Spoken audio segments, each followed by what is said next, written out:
Let's talk planking. Today we are going to go over how to set up your perfect plank, make sure that everything is done correctly, because a lot of times people will say, oh, planks are no big deal. I think they're pretty easy. Well, I can tell you that if you're engaged and you're breathing the right way, planks are not hard. I have been doing Pilates and really core-based exercises for almost 13 years now, and I still shake in just a simple plank, forearm plank. So I'm going to show you both on the forearms and then on the hands to talk about alignment, and then we're going to give some little flair to the planks once you do have that mastered and you're looking for a little bit more of a progression. I'm going to show you some fun things to do.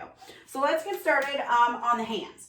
So we're going to have our shoulders right over our hands, and then I always like to have my clients start by taking that shield breath or that core bracing breath before you even start to step back into your plank. So if you can really look at my belly here, we're going to take an inhale, and on the exhale, I'm pulling up and in, and you should see how that just lifted. My ribs pulled down and in. I'm zipping up from my belly button. Now as I inhale, I'm breathing against that shield I just put on, and I'm stepping back. So right when you step back, you don't want to be too far forward on your tippy toes. You kind of actually want to press into those heels a little bit. You're going to squeeze your butt. You're going to squeeze your belly. You're going to squeeze the shoulder blades down and in so your lats are turned on. This is a great lat exercise as well.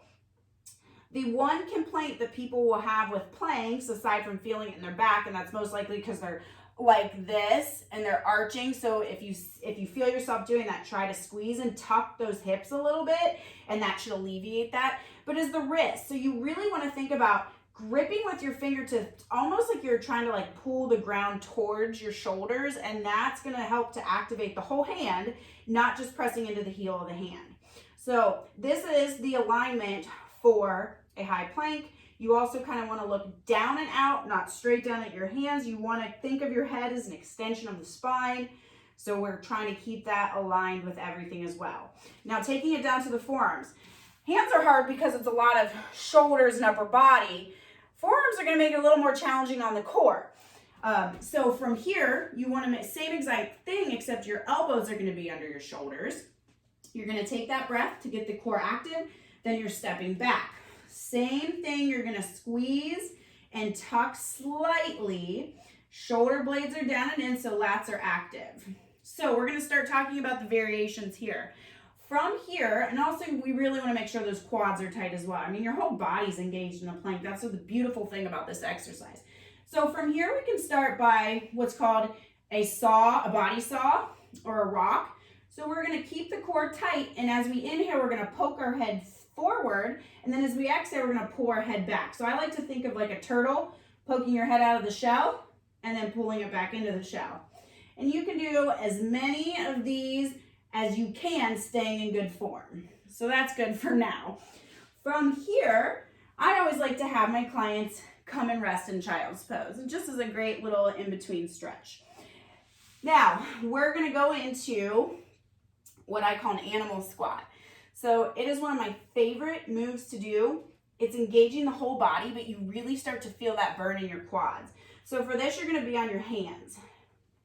We're gonna press the toes into the mat, and we're going to start in what I call a rabbit, which is a Pilates reformer exercise, or a lot of times in just fitness, it's called a bear position for bear crawl.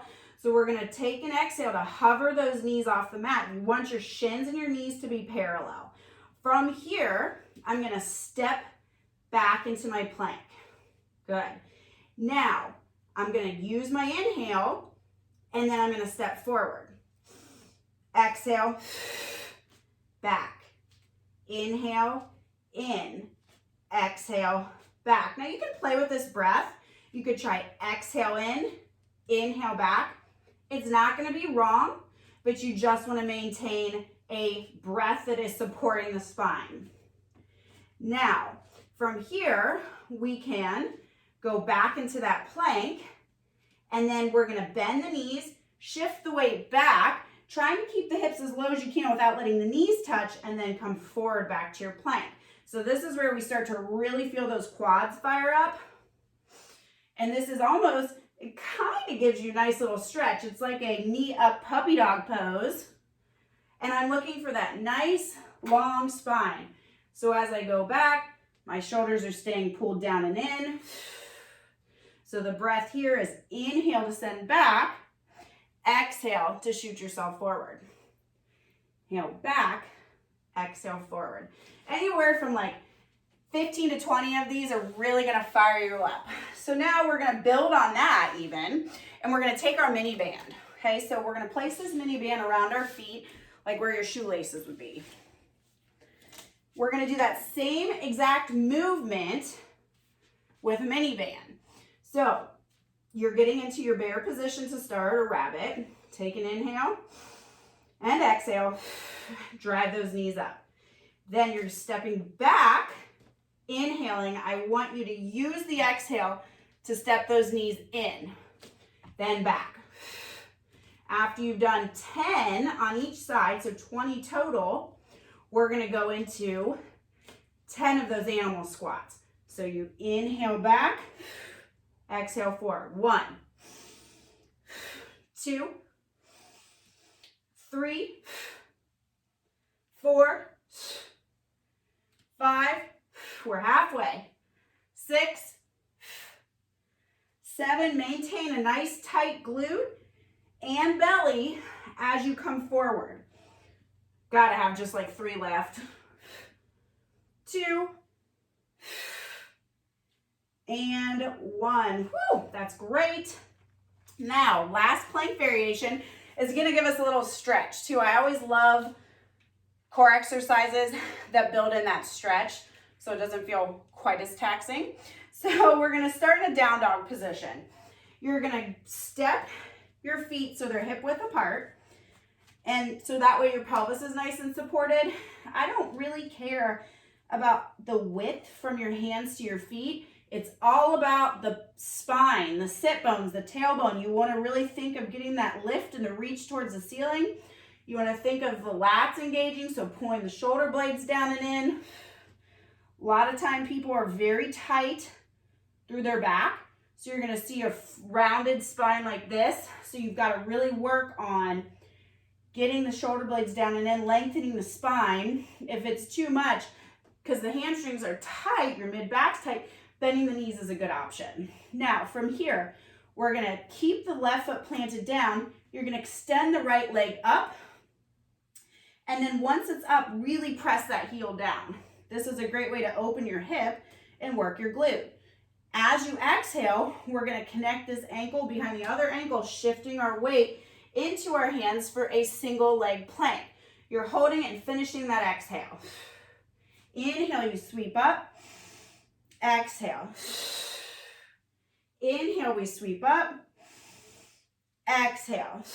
Now, adding for a little extra oomph, you can put a push-up here. You can do a tricep push-up, more traditional chest push-up, whatever works. If you're not quite ready to stay on your toes, you could drop to your knees. Just make sure your butt's not like this. You're tucking under slightly. Lower down, zip those knees up, and then reach. 5 of these on each side.